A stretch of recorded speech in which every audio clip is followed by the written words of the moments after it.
Welcome to True. What really happened to the Mary Celeste? On December 4th, 1872, a British brigantine named the Dei Grazia spotted something unusual on the horizon. About 6 miles off the Azores, in the middle of the Atlantic Ocean, a ship drifted erratically under partial sail. The vessel's movements were strange, purposeless, the way a ship moves when no hand guides the wheel. Captain David Morehouse raised his spyglass and studied the distant ship with growing concern. As the Dei Grazia drew closer, Morehouse recognized the vessel. It was the Mary Celeste, an American merchant brigantine he knew well. The ship had departed New York Harbor just 8 days before his own vessel, bound for Genoa with a cargo of commercial alcohol, but something was terribly wrong. The Mary Celeste showed no signs of life. No crew moved on her decks. No officer stood at the wheel. The ship simply drifted, her sails in disarray, moving wherever wind and current took her. Morehouse ordered his first mate, Oliver Deveau, to take a small boat across with 2 crew members and investigate. What they found aboard the Mary Celeste would become one of the most enduring maritime mysteries in history. The boarding party climbed onto the Mary Celeste's deck and immediately noticed the eerie silence. The ship was deserted. Not a single soul remained aboard. The vessel's yawl boat was missing, cut away rather than properly lowered. The ship had taken on some water, about 3.5 feet in the hold, but she was sound and seaworthy. The pumps still worked. The cargo remained intact, 1,700 barrels of commercial alcohol, all but 9 of them sealed and undamaged. In the captain's cabin, Deveau found the ship's papers scattered but mostly present. The logbook's last entry was dated November 25th, over a week earlier, noting the ship's position off the coast of the Azores island of Santa Maria. Nothing in the entry suggested distress or danger. Personal belongings remained undisturbed throughout the ship. In the captain's cabin, a woman's sewing kit lay open, needle and thread ready, as if someone had just stepped away. Children's toys sat in a small cabin, along with children's clothing. The captain's wife and young daughter had been aboard. Their clothes hung neatly. A bottle of cough medicine stood on a shelf, unstoppered. In the galley, the stove was knocked out of place, but the ship's stores were well stocked with food and water for 6 months. Whoever had been aboard had left everything behind: their clothes, their money, their possessions, their food. They had left in such haste, they hadn't even properly secured the ship.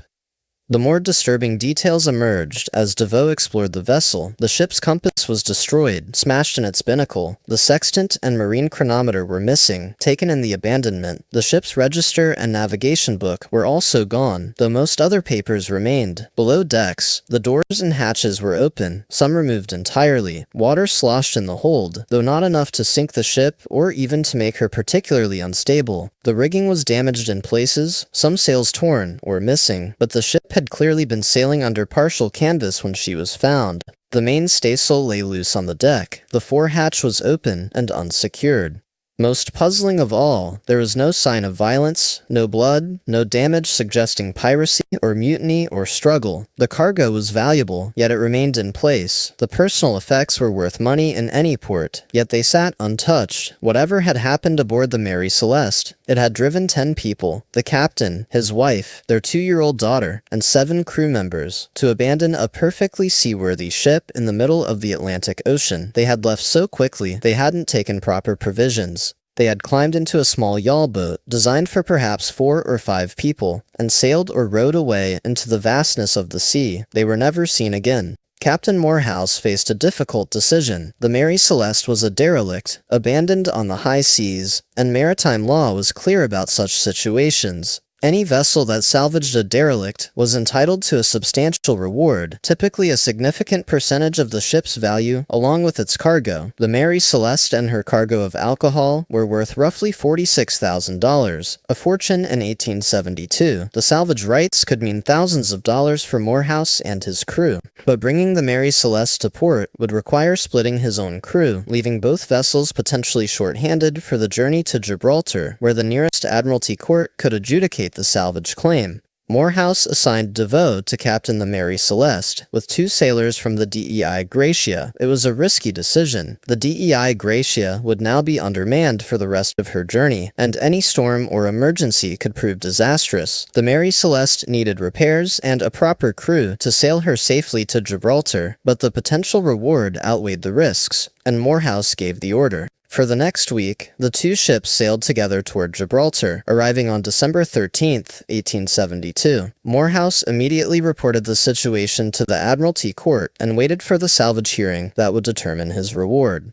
What should have been a straightforward salvage case became something far more complicated. Frederick Solly Flood, the Attorney General of Gibraltar, and the man responsible for adjudicating the salvage claim, immediately suspected foul play. Flood was known for his suspicious nature and his tendency to see conspiracy and crime where simpler explanations existed. When he inspected the Mary Celeste, he found what he believed was evidence of violence. Marks on the ship's rails looked like sword cuts. Stains on the deck might be blood. The missing yawl boat could have been used by mutineers to escape. The destroyed compass and missing navigation instruments suggested someone had deliberately sabotaged the ship's ability to navigate. Flood developed a theory. He believed the crew of the Mary Celeste had broken into the alcohol cargo, gotten drunk, murdered Captain Benjamin Briggs, his wife Sarah, and their daughter Sophia, and then fled in the yawl boat. Alternatively, he suspected Morehouse and the crew of the DEI Gracia had somehow conspired with the crew of the Mary Celeste to stage the abandonment and claim the salvage reward. The two captains knew each other, had dined together before their respective departures from New York, and now stood to profit handsomely from the Mary Celeste's mysterious state. It seemed too convenient, too perfect, Flood thought. Surely something criminal had occurred.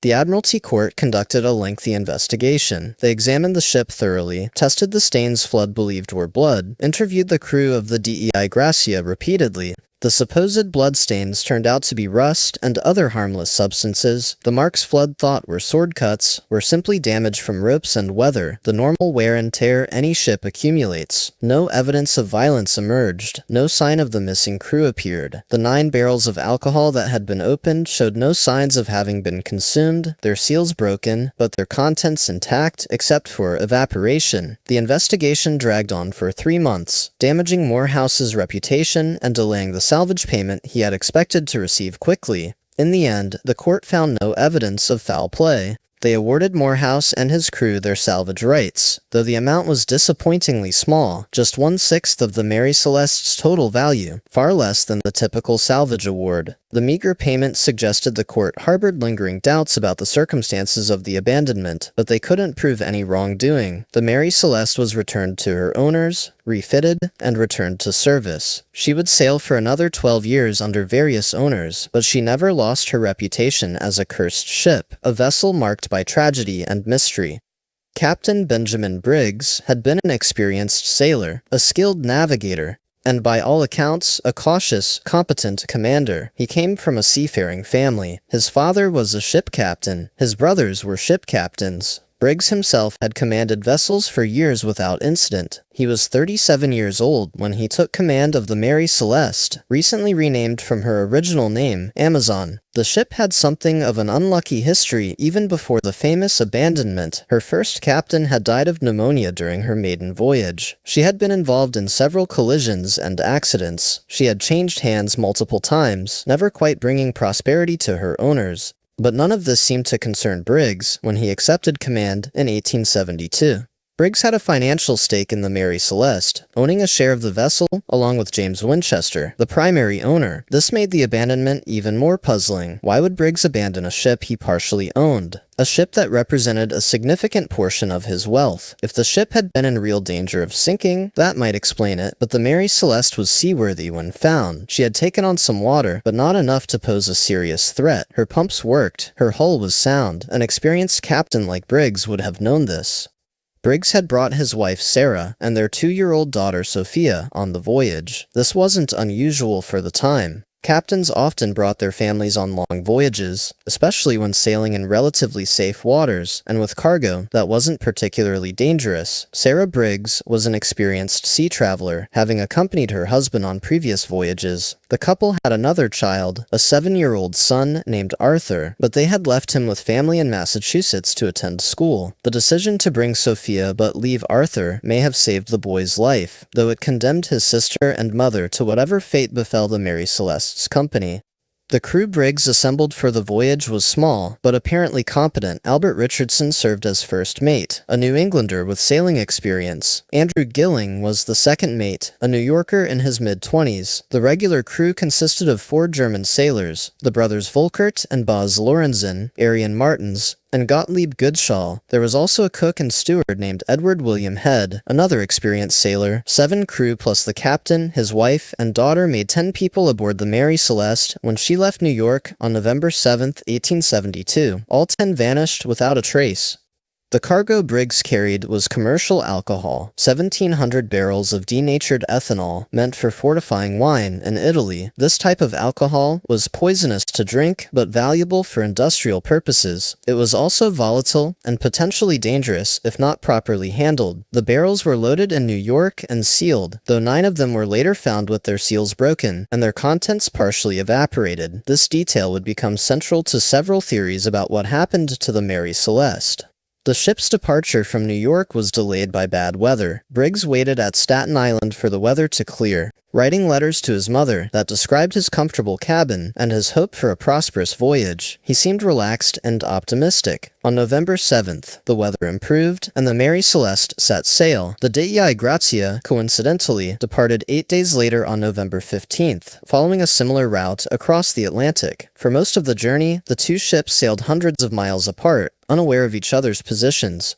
The Mary Celeste's logbook, found aboard the abandoned ship, provides a record of the voyage up until November 25th. The entries are routine, noting weather conditions, position, sail configurations, the standard information any ship's log would contain. On November 24th, Briggs recorded heavy seas and the decision to batten down hatches and secure cargo. The ship was off the Azores, making reasonable progress toward Gibraltar and then on to Genoa. The final entry, made on November 25th at 8 in the morning, placed the ship about 6 miles off the coast of Santa Maria Island in the Azores. The log noted a position, but mentioned nothing unusual. No storm, no emergency, no concern about the cargo or the ship's condition. What happened between November 25th, when Briggs made that final log entry, and December 4th, when the Dei Gracia found the Mary Celeste drifting abandoned? 9 days passed, 9 days during which 10 people vanished from a seaworthy ship, leaving behind their possessions, their food, their water, their cargo, and the vessel itself. No distress signals were seen by other ships, no wreckage was found, no bodies washed ashore on the Azores Islands or anywhere else. The Mary Celeste's yawl boat, presumably containing the missing 10 people, simply disappeared into the vastness of the Atlantic.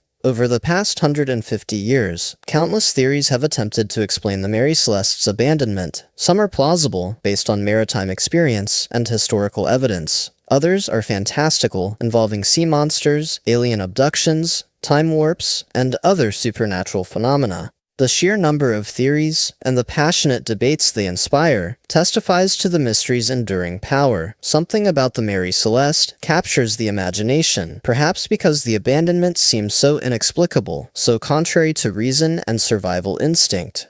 One of the earliest and most persistent theories involves piracy. In 1872, pirates still operated in some parts of the world. Though the Atlantic shipping lanes were generally safe, could pirates have boarded the Mary Celeste, taken the crew prisoner or killed them, and then abandoned the ship for some reason? This theory has obvious problems. Pirates would have taken the valuable cargo. They would have looted the personal belongings, the money, the ship's stores. Yet everything remained in place. Pirates would have sailed the ship to a port where they could sell it or stripped it for valuable equipment. They wouldn't have simply left it drifting. The lack of blood or signs of violence also argues against piracy. If pirates had attacked, there would be evidence of the attack. Some theorists suggested that pirates might have been scared away before they could complete their plunder, perhaps by the approach of another vessel, but no other ships reported seeing the Mary Celeste during the critical period between November 25th and December 4. The waters around the Azores were busy enough that multiple vessels would likely have noticed an encounter between a merchant ship and pirates. Moreover, if pirates had been interrupted, they would likely have killed the crew quickly rather than taking them prisoner, and bodies would have been left aboard or thrown overboard, possibly washing up later. None of this happened. Another early theory suggested mutiny. Perhaps the crew, unhappy with conditions aboard the ship or tempted by the cargo of alcohol, had murdered Captain Briggs and his family and fled in the yawl boat. Frederick Solly Flood favored this theory during the Admiralty investigation. But it too has fatal flaws. If the crew had mutinied, why would they flee in a small boat with little chance of survival rather than sailing the Mary Celeste to port? They could have claimed the ship was lost in a storm, that the captain and his family were washed overboard, any number of plausible stories. Instead, they supposedly abandoned a valuable ship and cargo for a desperate journey in an overcrowded yawl boat. This makes no sense. The broken alcohol barrels became a focus for another theory. Perhaps the crew did break into the cargo, got drunk, murdered the captain and his family in a drunken rage, and then panicked and fled. But examination of the 9 opened barrels showed their contents were largely intact, except for normal evaporation. No one had drunk the alcohol. Moreover, commercial alcohol of the type carried by the Mary Celeste was denatured, made poisonous specifically to prevent people from drinking it. Anyone trying to drink it would have become sick or died, but no bodies were found aboard. The crew would have known this type of alcohol wasn't for drinking.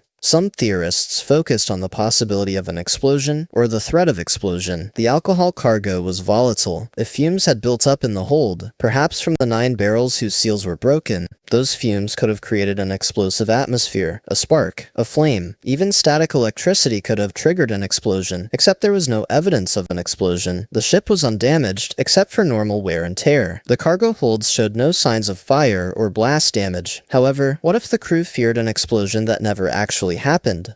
This theory has more plausibility. Imagine the crew detecting the smell of alcohol fumes. They would know immediately that a dangerous situation had developed. Alcohol fumes in an enclosed space could explode violently enough to destroy the entire ship. The standard procedure in such cases would be to ventilate the hold, open hatches, let the fumes dissipate. But what if the smell was so strong that the crew feared an explosion was imminent? Captain Briggs might have ordered everyone into the yawl boat as a temporary measure, planning to stand off at a safe distance until they could determine whether the ship was about to explode. This would explain the hasty departure. The crew wouldn't have time to gather belongings or provisions if they believed an explosion could occur at any moment. They would grab the navigation instruments, the sextant and chronometer needed to know their position, perhaps the ship's papers that identified them, and get into the yawl boat as quickly as possible. They might have remained connected to the Mary Celeste by a rope, floating nearby while watching for signs of explosion or fire. If that rope broke in rough seas, the yawl boat would drift away from the Mary Celeste. Without proper provisions or equipment, 10 people in a small boat in the middle of the Atlantic would have little chance of survival, even if they were only a few miles from the Azores Islands.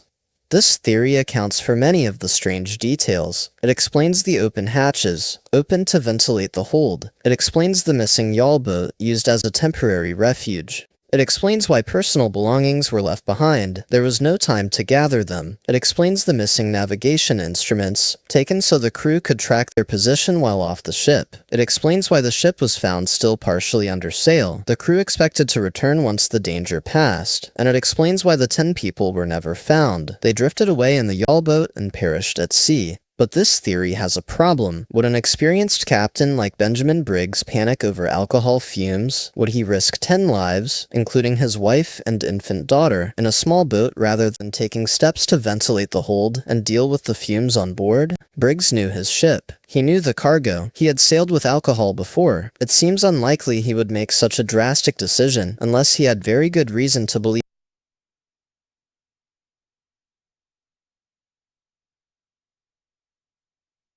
the ship was in immediate, catastrophic danger. Dr. Andrea Sella, a chemist, proposed a variation on this theory in 2006. He noted that 9 of the alcohol barrels were made of red oak, while the rest were white oak. Red oak is more porous than white oak, and more likely to leak. If those 9 barrels leaked alcohol into the hold, the fumes could have reached dangerous levels. More importantly, Sella suggested that a phenomenon called a cool flame might have occurred. A cool flame is a low-temperature combustion that produces no visible fire and little heat but creates a powerful pressure wave. If alcohol fumes ignited in a cool flame, the crew would have heard and felt an explosion like boom, would have seen the hatches blow open, would have smelled smoke, but when they investigated, they would find no fire and no visible damage. This would terrify any crew. An explosion with no visible cause, no fire, no obvious damage. How do you fight something like that? You can't put out a fire, you can't see, you can't assess damage when nothing appears damaged. Briggs would have faced an impossible situation. The safest course would be to evacuate the ship immediately, get everyone to a safe distance, and wait to see if the ship exploded or caught fire. From this perspective, the decision to abandon ship seems reasonable, even prudent. Sella even conducted experiments demonstrating that such a cool flame could occur in the Mary Celeste's hold under the right conditions. The explosion would blow open hatches and create a powerful smell of smoke and alcohol, but would leave no lasting damage to the ship. This fits the evidence perfectly. The hatches were found open. The ship showed no fire damage. The alcohol cargo was largely intact. And if the crew rowed or sailed away in the yawl boat, perhaps towing behind the Mary Celeste on a rope, and that rope later broke, they would be left adrift miles from the ship with no way to return to it. Another theory focuses on weather phenomena. The Azores region can experience unusual weather, including waterspouts, sudden storms, and strange atmospheric conditions. Some theorists suggest a waterspout, a tornado over water, might have struck the Mary Celeste. A waterspout could terrify a crew, causing them to abandon ship in panic. However, waterspouts typically cause visible damage, and the Mary Celeste showed no such damage. The rigging was somewhat disrupted, but not in a way consistent with a waterspout strike. Others have suggested a seaquake, an underwater earthquake that creates shock waves through water. Ships experiencing seaquakes report sudden, violent jolts, as if the vessel struck a rock or ran aground. The shock can be powerful enough to knock people off their feet and damage cargo. If the Mary Celeste experienced a seaquake, the crew might have believed they had struck a rock and were sinking. In their panic, they could have abandoned ship without properly assessing the damage. This theory has some merit. The Mediterranean and Atlantic regions do experience underwater seismic activity. A seaquake could explain why an experienced captain like Briggs would make the seemingly irrational decision to abandon a seaworthy ship. However, the problem with the seaquake theory is that the Mary Celeste's log doesn't mention any such event. The last entry on November 25th notes nothing unusual. If the ship experienced a seaquake after that entry, it must have been after 8 in the morning of that day. Would Briggs have failed to note such a significant event in the log before abandoning ship? Perhaps, if the seaquake occurred suddenly and the ship seemed to be taking on water rapidly, there might not have been time to write in the log. But this requires us to imagine a very specific sequence of events that, while possible, seems unlikely.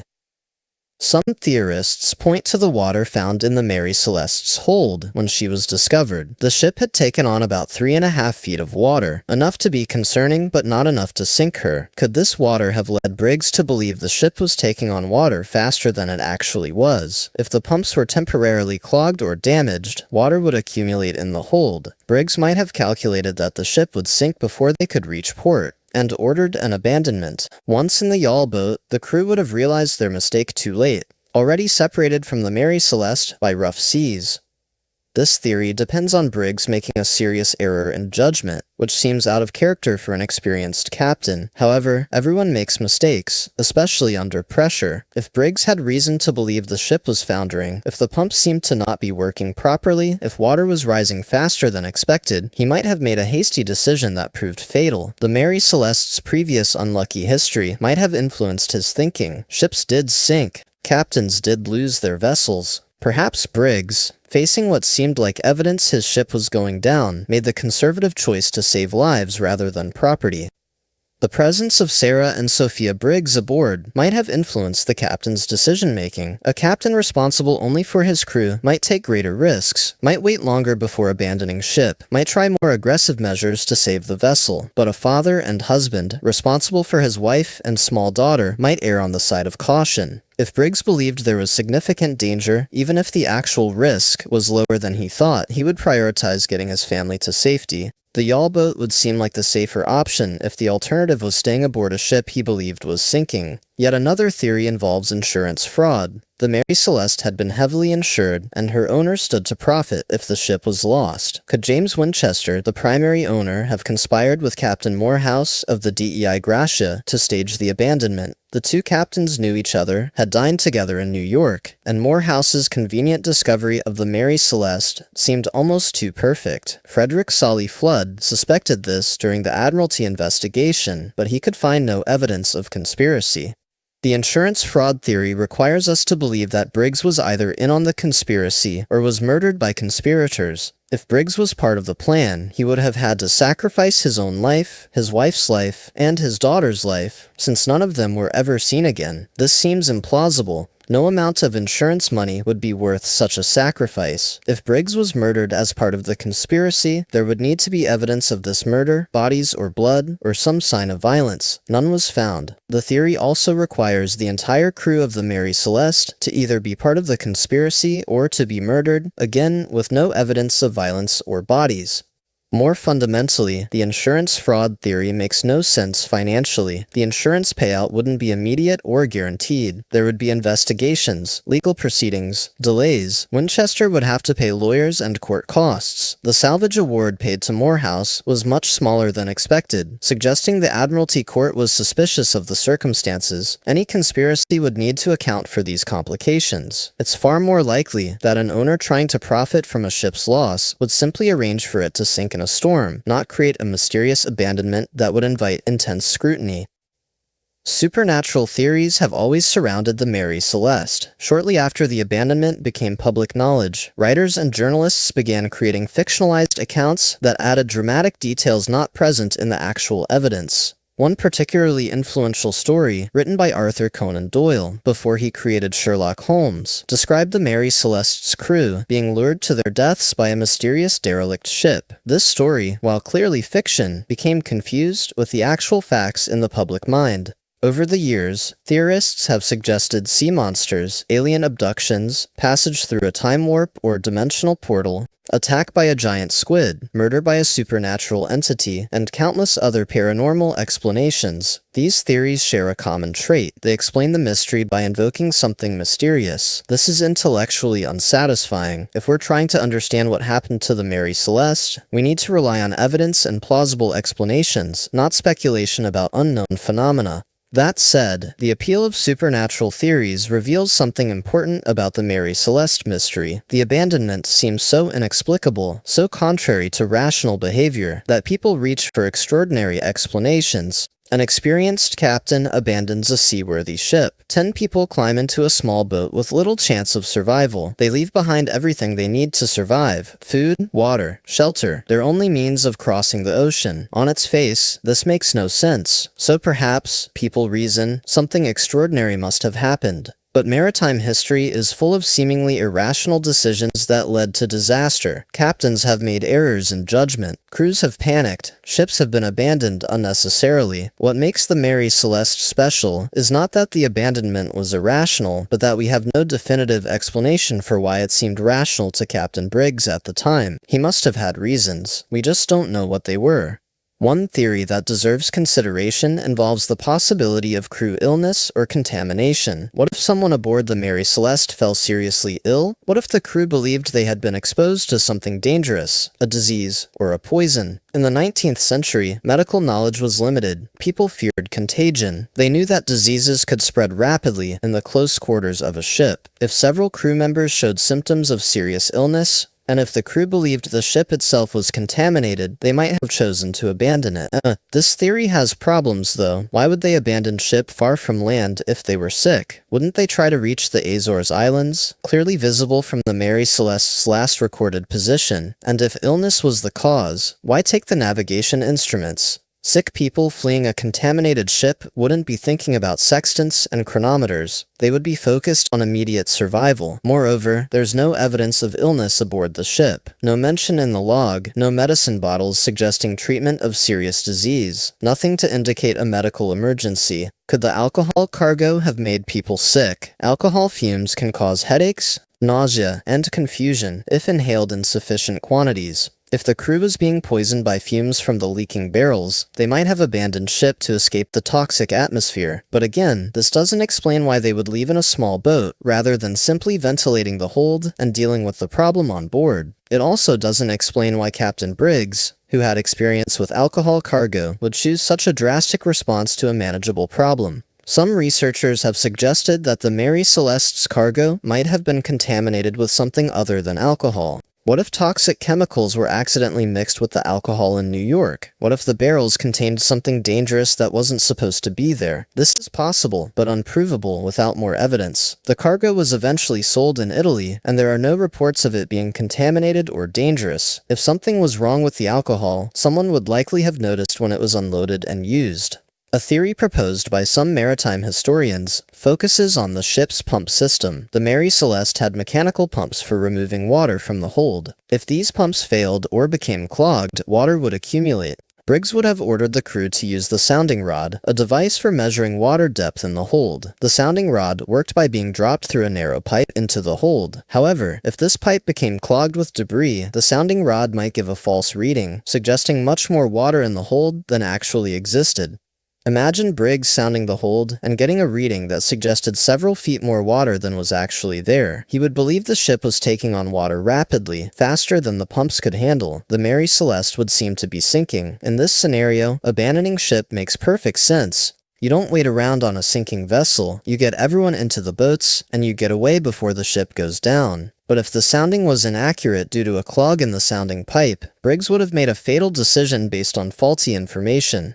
This theory is elegant because it explains the seemingly irrational abandonment as a rational response to what Briggs believed to be true. It doesn't require us to imagine Briggs panicking or making a foolish mistake. He was doing exactly what a competent captain should do when his ship is sinking, saving lives. The tragedy is that the ship wasn't actually sinking, or at least wasn't sinking as fast as he believed. By the time anyone realized the error, the Mary Celeste had drifted away and the yawl boat was lost at sea.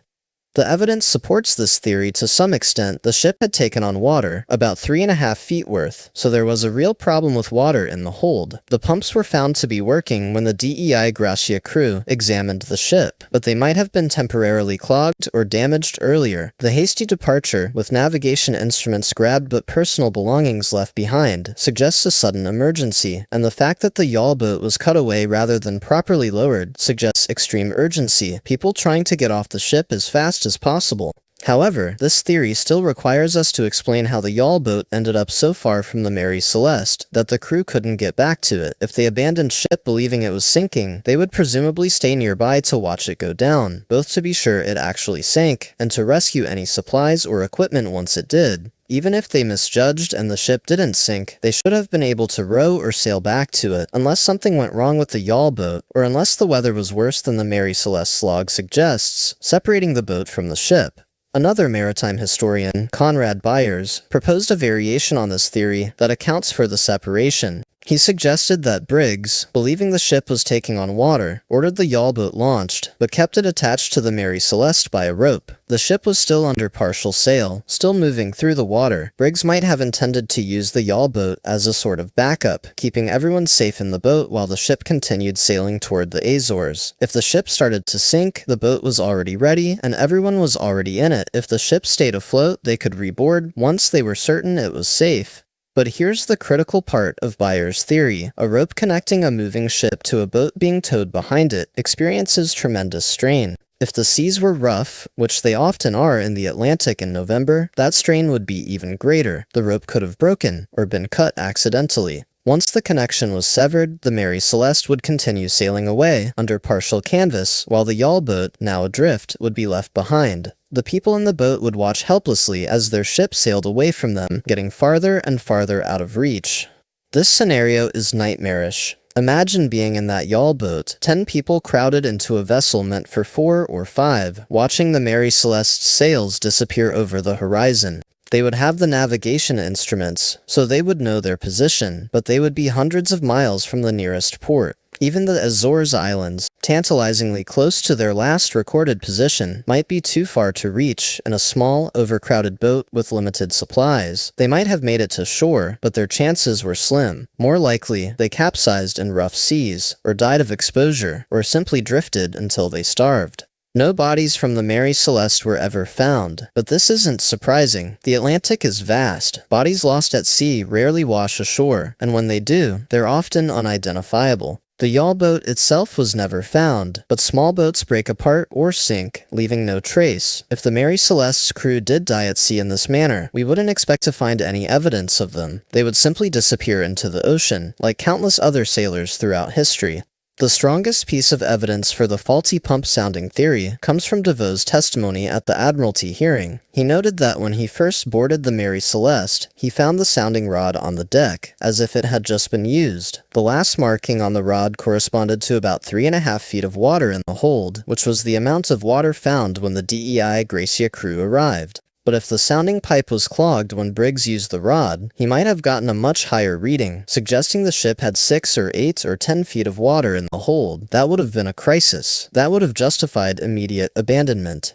Unfortunately, DeVoe didn't think to check whether the sounding pipe was clogged. By the time anyone thought of this possibility, the Mary Celeste had been pumped out, repaired, and returned to service. Any evidence of a clogged Retrie's continued sounding pipe was long gone. We're left with a plausible theory that fits the evidence, but cannot be proven definitively. This is the frustrating nature of the Mary Celeste mystery. Several theories are possible, even probable, but none can be confirmed beyond doubt. The psychology of Captain Briggs also deserves examination. What kind of man was he? What would drive him to make the decisions he made? The letters he wrote before departing New York reveal a thoughtful, cautious person. He was deeply religious, a man who prayed regularly and saw his work as part of God's plan. He was devoted to his family, which is why he brought Sarah and Sophia along, despite the risks of sea travel. He was financially prudent, investing his savings in part ownership of the Mary Celeste, rather than spending frivolously.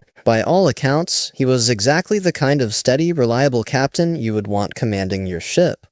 This makes the abandonment even more puzzling. A reckless captain might panic and make a poor decision. An inexperienced captain might misjudge a situation. But Briggs was neither reckless nor inexperienced. If he ordered the ship abandoned, he must have believed there was genuine danger severe enough to risk 10 lives in a small boat rather than stay aboard the Mary Celeste. What could create that level of fear in such a competent, experienced sailor?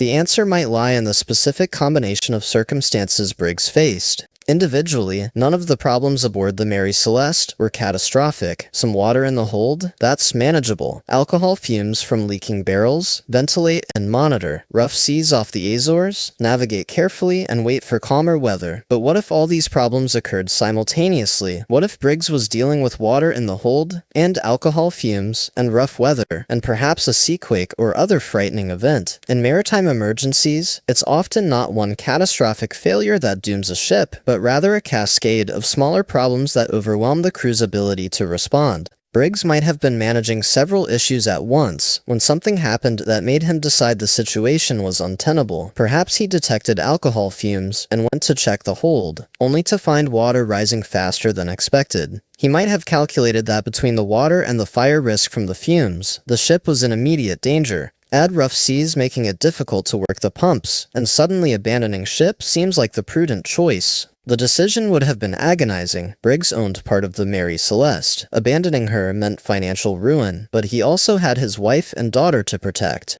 If he believed the ship might explode or sink within minutes, he would have no choice. Get everyone off immediately and worry about the consequences later. The tragedy is that his assessment of the danger appears to have been wrong. The Mary Celeste didn't explode. She didn't sink. She sailed on, empty but intact, while the people who abandoned her died in their attempt to reach safety.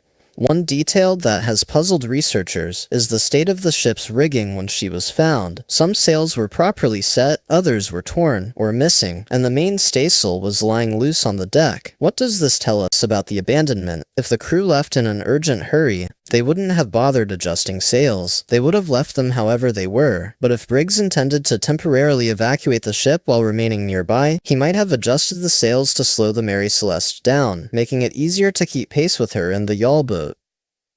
The missing main staysail is particularly interesting. This sail, found loose on the deck, rather than properly stowed, might have been taken down deliberately. If Briggs wanted to reduce the ship's speed while keeping her under some sail, he might have ordered the main staysail lowered. This would slow the Mary Celeste, while still allowing her to make headway. It's the kind of thing an experienced captain would do if he planned to follow his ship in a smaller boat. It suggests the abandonment wasn't entirely panicked, that Briggs had some plan, some strategy for dealing with whatever emergency he faced. But if that's true, what went wrong with the plan? Why didn't Briggs and his crew manage to reboard the ship or reach safety? The most likely answer is weather. The Atlantic in November is treacherous. The Mary Celeste's log notes heavy seas on November 24th. Conditions might have worsened after the last log entry on November 25th. If Briggs ordered an evacuation during deteriorating weather, the yawl boat would have struggled. 10 people in a boat built for 4 or 5 in rough seas, with the Mary Celeste sailing away even under reduced sail, they would have had very little margin for error.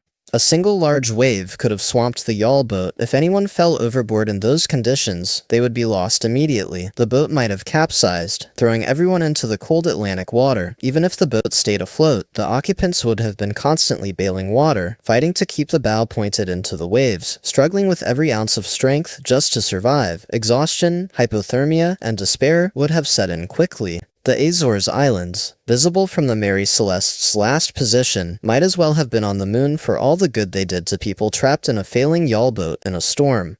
The question of why no distress signals were observed haunts the mystery. Other ships sailed these waters. The DEI Gracia, for instance, was somewhere in the Atlantic during the critical period. Why didn't the Mary Celeste fire signal rockets? Why didn't the crew in the yawl boat try to signal passing vessels? The answer might be timing and visibility. Distress rockets are visible for miles, but only if someone is looking in the right direction at the right time. If the abandonment happened at night or during heavy weather when visibility was poor, signals might have gone unseen. Moreover, the Mary Celeste's supply of signal rockets might have been depleted or damaged. The ship had weathered heavy seas. Equipment gets damaged in storms. If Briggs tried to fire a rocket and found his signals unusable, he would have had no way to call for help. The yawl boat almost certainly carried no signal rockets. These devices were kept aboard ship, not in the small boats. Once the crew was in the yawl boat, they had no way to signal distant vessels except by waving, shouting, or burning something to create smoke, none of which would be visible at any distance in rough weather. The timing of the abandonment is crucial to understanding what happened. The last log entry was made at 8 in the morning on November 25th. The ship was found abandoned 9 days later on December 4th. During those 9 days, the Mary Celeste drifted roughly 400 miles. This suggests she wasn't under full sail, but wasn't completely dead in the water either. Some sails remained set, and the ship made slow progress eastward. If we work backwards from where the Mary Celeste was found, we can estimate where she was when the crew abandoned her. The calculations place the abandonment sometime between November 25th and November 27th, probably closer to November 25th. This means the crew likely left the ship within hours or at most a day or two of that final log entry. Something happened very quickly that changed the situation from routine sailing to desperate evacuation. What could change so fast? A structural failure in the hull could cause sudden flooding. A cargo shift could destabilize the ship. An explosion or fire could create immediate danger. Or a false alarm, a misread sounding, a misinterpreted sign of danger, could cause Briggs to make a decision that seemed necessary at the time, but proved tragically wrong in hindsight. We may never know which of these scenarios actually occurred. The fate of the yawl boat and its occupants has been the subject of endless speculation. Did they make it to one of the Azores Islands? Some researchers have suggested the crew might have landed on Santa Maria or another island, only to die there before anyone found them. The Azores had settlements, but not all areas were inhabited. A small group could have landed on a remote shore, succumbed to injuries or exposure, and their bodies been lost to the elements before anyone stumbled across them. This theory has some appeal, but also significant problems. The Azores Islanders were familiar with the sea. They watched for ships and boats. They would have noticed a party of American sailors coming ashore. Even if the crew landed on an uninhabited area, they would presumably have tried to reach civilization. Some of them should have survived long enough to tell their story. Yet no reports emerged from the Azores of mysterious American sailors appearing in late November or early December 1872. More likely, the yawl boat never reached land. Overloaded and vulnerable, it probably sank or capsized in rough seas. The Atlantic in November is unforgiving.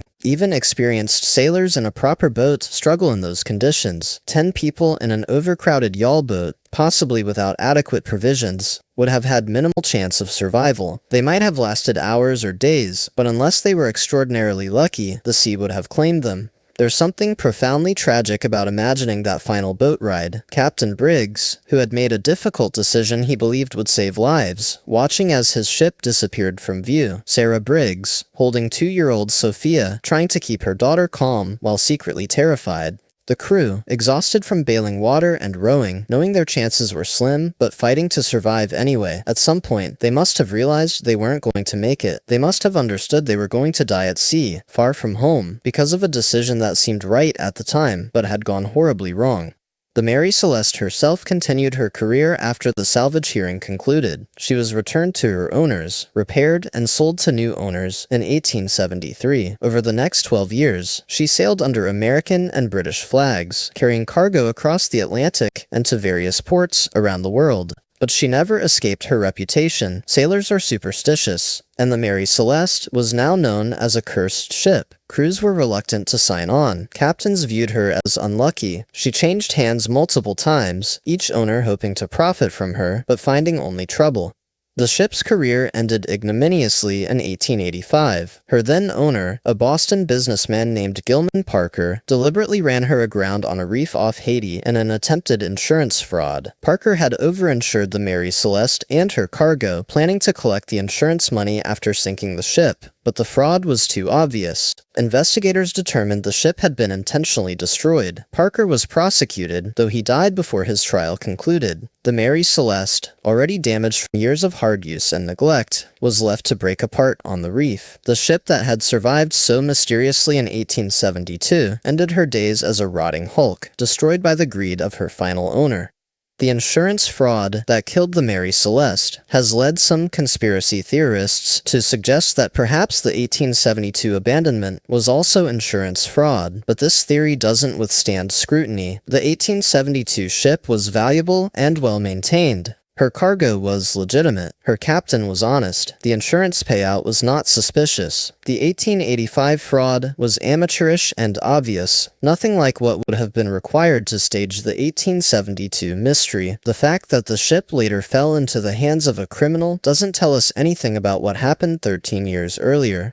What the Mary Celeste's sad ending does tell us is how the 1872 mystery affected the ship's reputation and value. A vessel that should have had decades of profitable service was instead viewed with suspicion and fear. Sailors didn't want to serve on her. Owners couldn't make money with her. She became a liability rather than an asset, all because of those 9 days in November 1872 when her crew vanished. The mystery didn't just kill 10 people, it killed the ship itself, slowly but inevitably.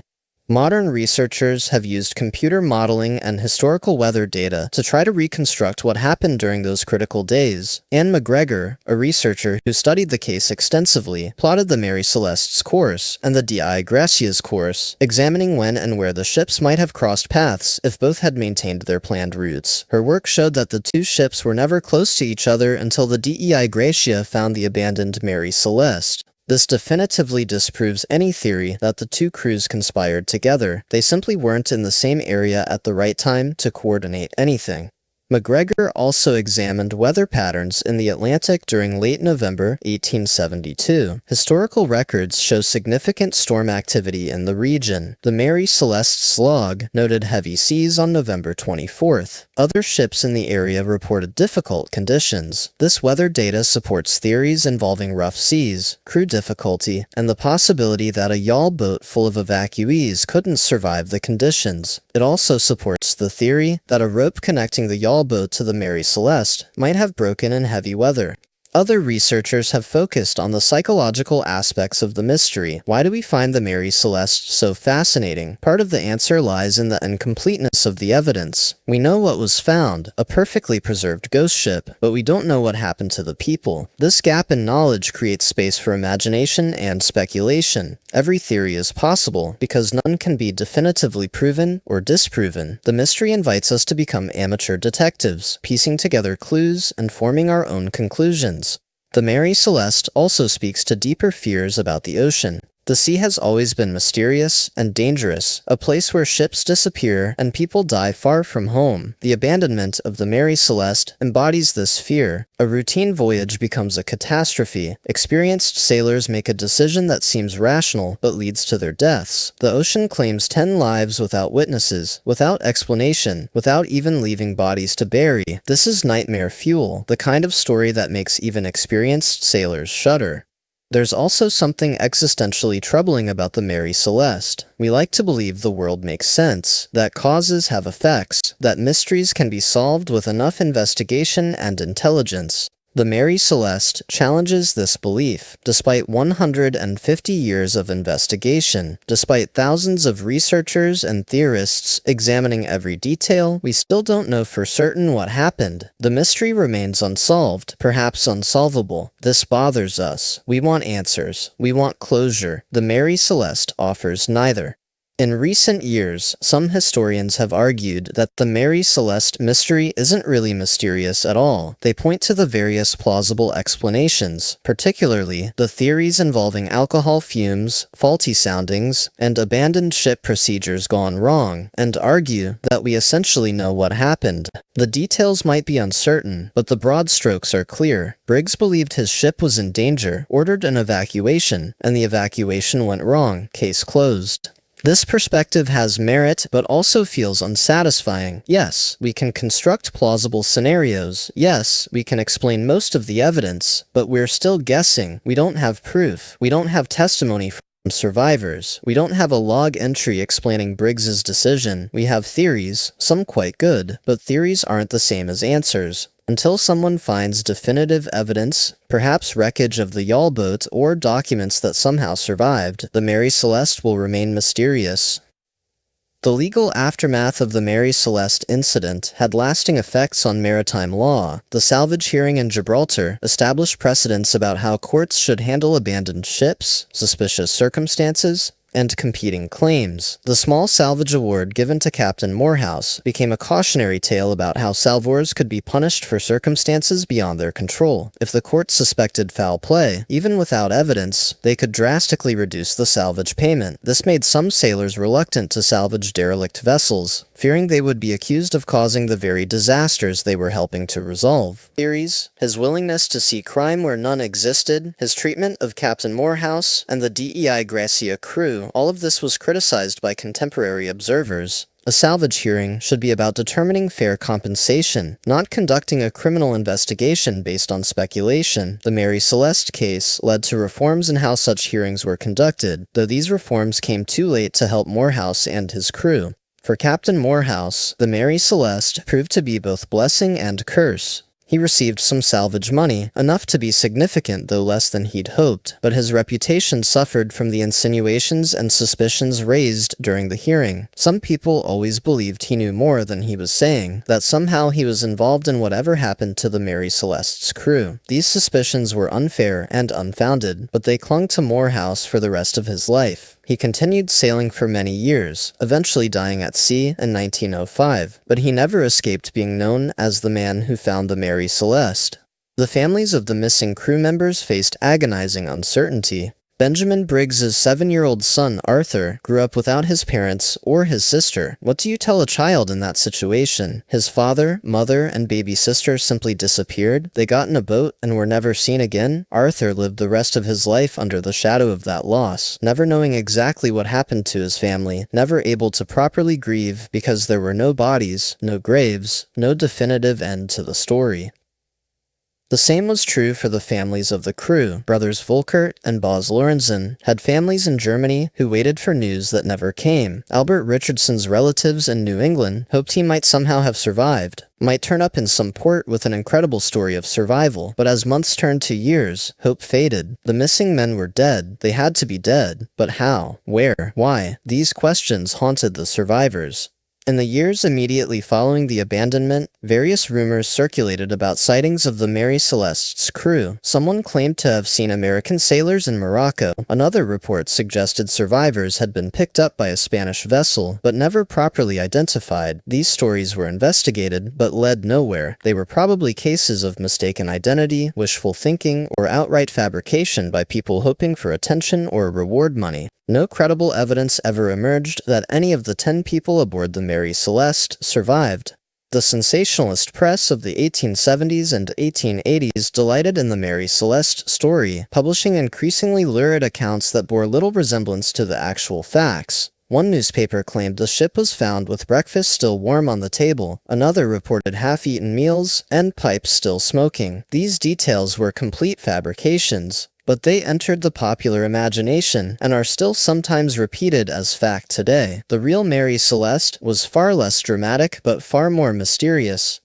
Arthur Conan Doyle's 1884 short story, published in Cornhill magazine under the title J. Habakkuk Jepson's Statement, was particularly influential in shaping public perception of the mystery. Doyle renamed the ship the Marie Celeste, the misspelling is often still used today, and invented a completely fictional account of the crew's disappearance involving a vengeful passenger and racial conflict. The story was presented as fact, and many readers believed it was a genuine account. Even after Doyle admitted he'd invented the whole thing, the fictional details persisted in popular retellings of the mystery. This confusion between fact and fiction has plagued the Mary Celeste case from the beginning. Separating what actually happened from what people imagine or invent requires careful attention to primary sources like the Admiralty hearing testimony, the ship's log, and contemporary newspaper accounts written before the story became sensationalized. Many books and articles about the Mary Celeste contain errors, invented details, and unsupported speculation presented as fact. Any serious investigation of the mystery must start by stripping away these accretions and returning to the documented evidence.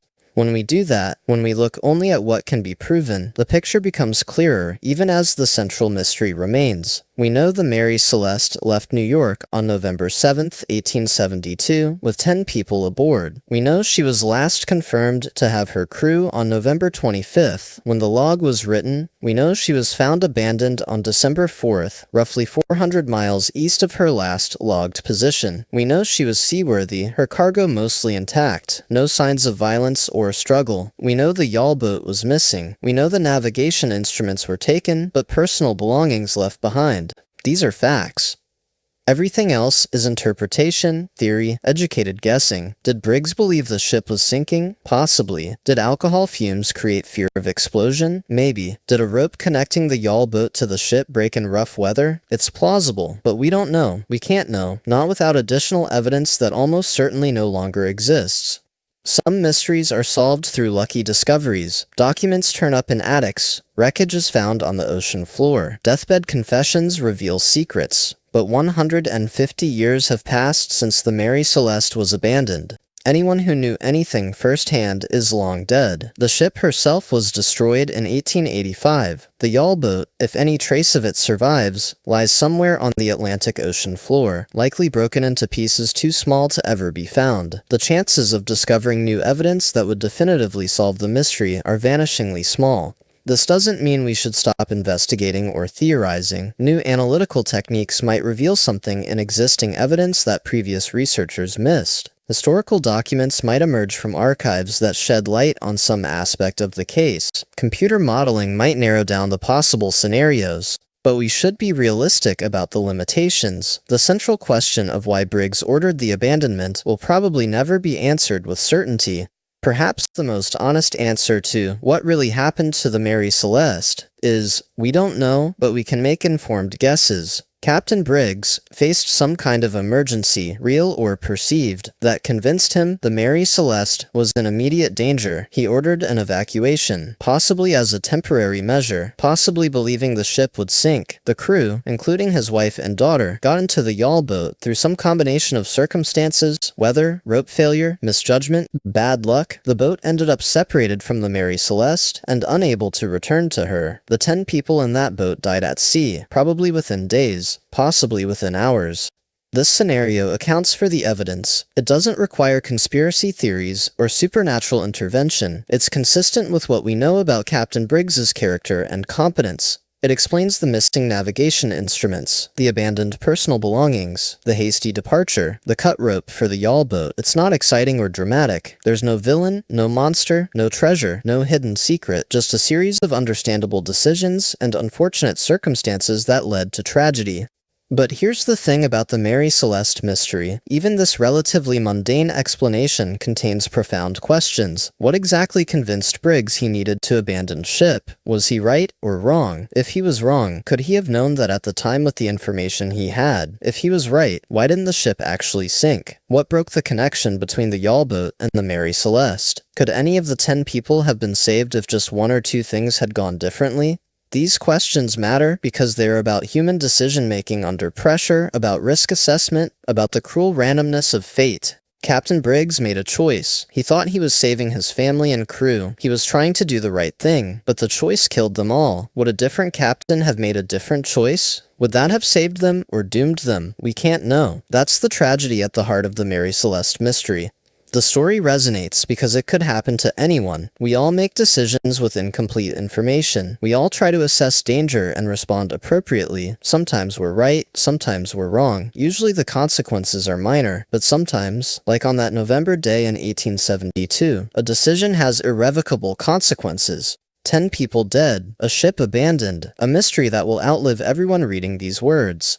The Mary Celeste has become larger than the sum of her facts. She's a ghost story, a cautionary tale, a puzzle that invites endless speculation. She represents the unknowable ocean, the limits of human understanding, the fragility of life. She's a reminder that even in our modern age of GPS and satellite communications and weather forecasting, the sea remains dangerous and mysterious. Ships still disappear, people still die, and sometimes we never learn why. If we accept that the mystery may never be completely solved, we can still honor the memory of those who died. Captain Benjamin Briggs, 37 years old, experienced sailor, devoted husband and father, part owner of the ship he commanded. Sarah Briggs, his wife, mother of 2, brave enough to sail with her husband into the Atlantic. Sophia Matilda Briggs, 2 years old, who never had a chance to grow up. Albert Richardson, first mate, who followed his captain's orders to the end. Andrew Gilling, second mate, still in his 20s with his life ahead of him. Brothers Volkert and Boz Lorenzen, far from their German homeland. Arian Martins and Gottlieb Goodschall, whose families likely never learned what happened to them. Edward William Head, the cook and steward, keeping everyone fed even in those final hours. These 10 people deserve to be remembered as more than a mystery, as more than a historical curiosity. They were real people who lived, worked, loved, hoped, and died. The circumstances of their deaths are mysterious, but their lives were not. They were sailors doing the hard, dangerous work of crossing the ocean to move goods from one port to another. They were building the global economy of the 19th century, one voyage at a time. They were, in their way, heroes of the mundane, ordinary people doing an extraordinary job. The Mary Celeste mystery endures because it's unsolved, but also because it asks us to imagine ourselves in that situation. What would we do in Captain Briggs's place? How would we assess the danger? What choice would we make? It's easy to say, 150 years later, that Briggs made the wrong choice. But we have the benefit of hindsight. We know the Mary Celeste didn't sink. Briggs didn't know that. He had to make a decision with the information available to him in the moment, with lives depending on him getting it right. He got it wrong, or maybe he got it right and was unlucky. We'll never know which. That's the mystery. That's why the Mary Celeste still fascinates us, still generates books and articles and documentaries and debates. Not because we don't know what happened. We have pretty good theories, but because we don't know why it happened. We don't know what Briggs knew or believed or felt in those crucial moments when he decided to abandon his ship. In the end, what really happened to the Mary Celeste is that 10 people made a decision, got into a boat, and died. The details of why and how are lost to time, scattered across the Atlantic, along with whatever remains of that yawl boat and its doomed occupants. The ship they left behind drifted on, empty and silent, until another ship found her. The mystery they created has outlived the ship, outlived everyone who knew them, outlived the century in which they died. The Mary Celeste sails on through history, not as a physical vessel, but as a story, a question, a reminder of how much we don't know about the past and about the sea. She's a ghost ship in the truest sense, not haunted by supernatural spirits, but by the absence of the people who should have been aboard. Their ghosts are the unanswered questions, the missing log entries, the silence where voices should be. And that silence, that absence, that not knowing, is what makes the Mary Celeste one of the greatest maritime mysteries ever recorded. Not because of what happened, but because of what we'll never know happened.